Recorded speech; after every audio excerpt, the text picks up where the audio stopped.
Hi everyone, I'm Grant Hosford, the CEO and co-founder of a company called CodeSpark that teaches young kids about computer science. Our age target is actually 5 to 9, and our interface that we use has no words, so kids don't have to be able to read or to speak English even. So we teach kids all over the world using our platform CodeSpark Academy. And we are 6 years into our journey and are growing quickly, thankfully, in a crazy world. We've actually doubled revenue and staff in the last 6 months, and part of because of the huge movement to at-home learning around the world. I'm here to talk to you today about fundraising. So we have raised a total of $5.6 million at CodeSpark over several different rounds of fundraising. And we have done everything from win government grants to raise money from VCs and angels to get money from nonprofits and other sources of capital. So we're familiar with all the different ways that entrepreneurs hustle to keep their companies growing and healthy. Okay, so first and foremost, if you are in the early stages of forming and planning your company, you have some big decisions to make. If you are going to be a VC-backed company, you need to do several things that will make that journey easier. And you have to make sure you're super clear about what your goals are for yourself and for the company. So for example, my co-founder and I, my co-founder's name is Joe Shockett, and he's a developer of world-class kids experiences. We decided together that we wanted to, quote, swing for the fences. We were trying to build a really big company that would have a lasting impact on kids' education, and we wanted to try to make the company a global success. So because we had that mindset from the beginning, even when we were quite small, we did some things that you might not do if you were trying to build a smaller company that could be a very successful, profitable company, but not one that VCs are necessarily interested in backing. So what are those things? Well, we're a Delaware C Corp. Generally, VCs want to invest in a C Corp, not an LLC or something else. We've also, created a stock structure that's attractive and transparent to VCs and other investors. And so you have to think about these structural issues from day one. The other big thing that you need to think about early on is about how you believe your rounds of funding will play out over time. This is super important. It's easy to get caught up in just focusing on the nature of the round that's in front of you, and it's normal because there's a ton of work to get a round closed. However, doing that without thinking about the next round and the round after that would be a mistake. And here's why. Each round sets up the expectations for valuation and for who's going to be involved in the subsequent round. So, for example, if you push for a really high aggressive evaluation in an early seed round, you've now created a difficult path to getting a Series A, because the Series A has to be considerably high, at a considerably higher valuation than the round that preceded it. So, for example, if you are thinking about doing a seed round, but you want to make sure you're well set up for subsequent rounds, then you can't set your valuation too high, or the return that's going to be needed in order to set up the valuation for the subsequent round will be, unachievable, basically. And ultimately, one of my main messages about fundraising is that it's all about the math. certainly investors will be attracted to your company because of the idea, because of the problem you're solving, because of the size of the market that you're entering. That all matters. But ultimately, investors are driven by one thing, and that's returns, and it's all about math. If they put X dollars in today, what is the expected return 5 years out? And the better you understand that math, the better off you'll be, because it always comes back to the math. And one of the ways to get really smart about venture math is to read a book by Brad Feld that I very much enjoyed, and that I believe made me a much smarter entrepreneur, and it's called Venture Deals. Brad Feld wrote it with another investor. It really breaks down the process of each round of funding and helps you understand what VCs are thinking when they're talking to you. Okay, so you structured your company properly, you have a strategy for the round in front of you and at least 1 or 2 more rounds of fundraising. You have a valuation in mind, and now you're going to go out and get prepared to execute on raising a round of capital. So the first thing you're going to do is you're going to make a list of the investors who have companies like yours in their portfolio, or at least have indicated that they are interested in the sector you're in. Then you're going to make sure that those investors actually invest in the stage that you're at. Many investors only are early stage investors, or only are Series A investors, or only are growth capital when a firm's above a certain size. And so you don't want to spend your time talking to a firm that's never going to invest in this round because it simply doesn't fit their investment thesis. Once you're sure that they're going to invest, or they could invest at least, in the round that you're putting together, you want to make sure that the check size that they like to write fits what you're trying to raise. Some investors only write, $1 million checks, and that might be perfect. Some only write $5 million checks, and that might be perfect, or it might be more than you're looking for, and that can create issues.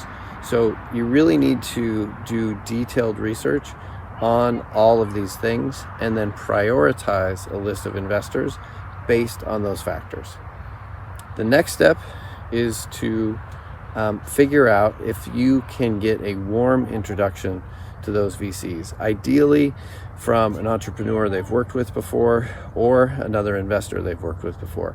Now, this is a catch-22 that is really difficult for all entrepreneurs, and it's basically a hustle at the end of the day. If you don't have a way to connect to these entrepreneurs, it's going to be difficult to get in with them. However, there are ways to connect with investors at conferences. There's ways to set up, cold calls if you're persistent. But ideally, you would track down someone who knows them well and has worked with them, who can, do a warm introduction for you.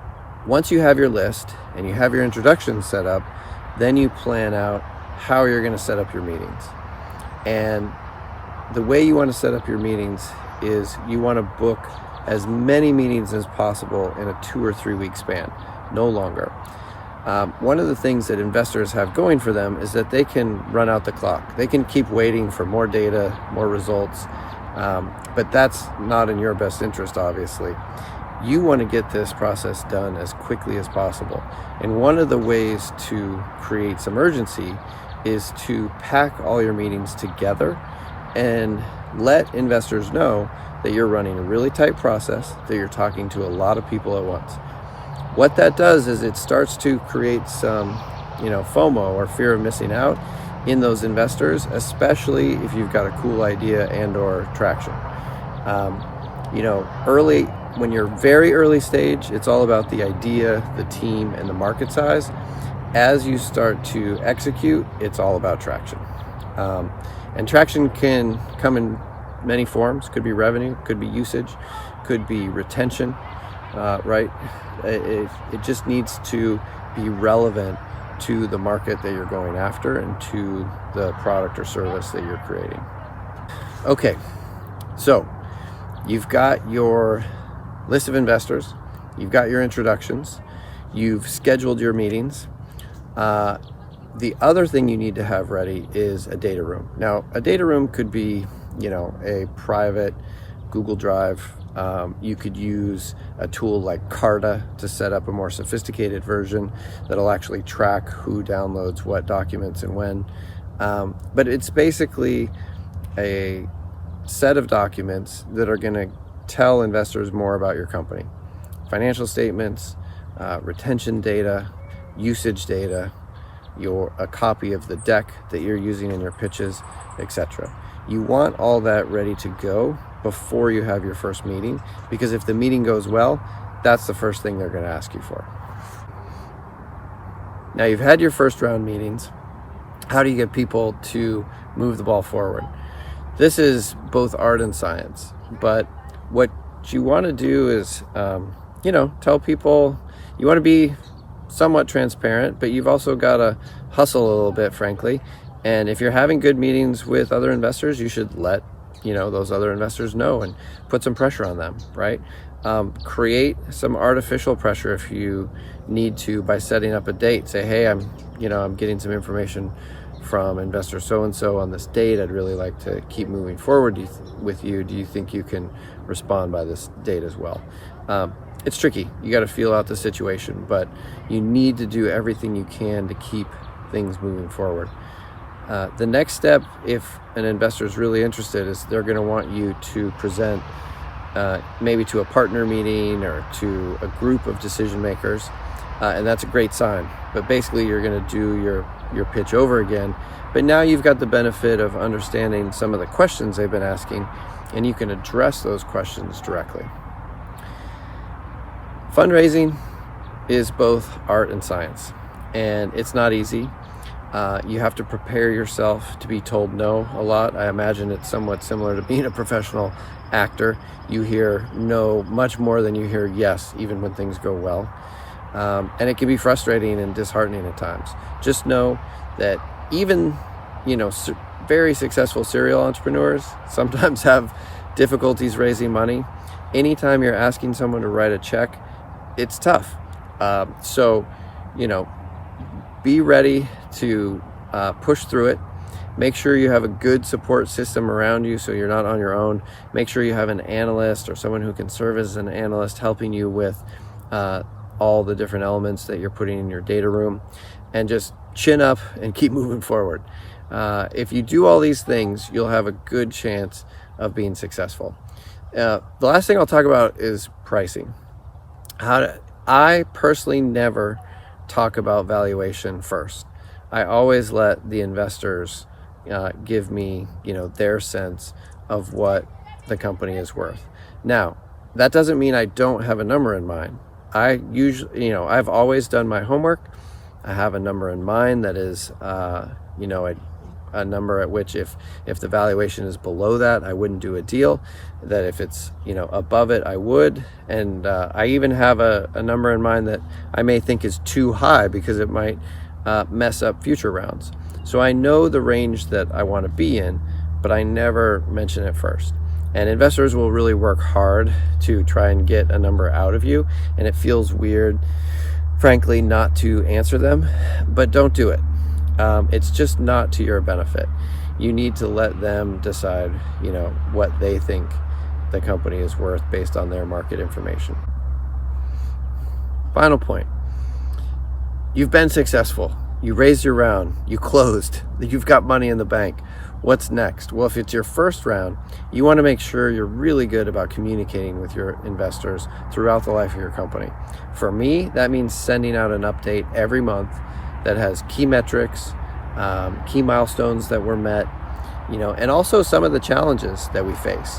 Investors love to hear about challenges that are in front of you and how you're dealing with them, because they don't believe that, any company can have a purely positive life. They know things are going to be hard. They know things are going to go wrong. And if you're not sharing those things, they get suspicious. So, share your biggest challenges. Sometimes they're going to help you solve them, but if nothing else, you're going to build a lot of trust. So I recommend monthly, simple email newsletter updates, probably with, 2 or 3 key bullets about each function, and giving them some key metrics like number of people at the company, revenue if that is relevant, etc. All right. Fundraising's hard, but you can do it. There's a lot of people out there who can help you learn how to be a better fundraiser. Hopefully this has helped in a way. And read Brad's book, make your plan, stick to it, and I wish you Godspeed and hope that you are very successful. Thank you.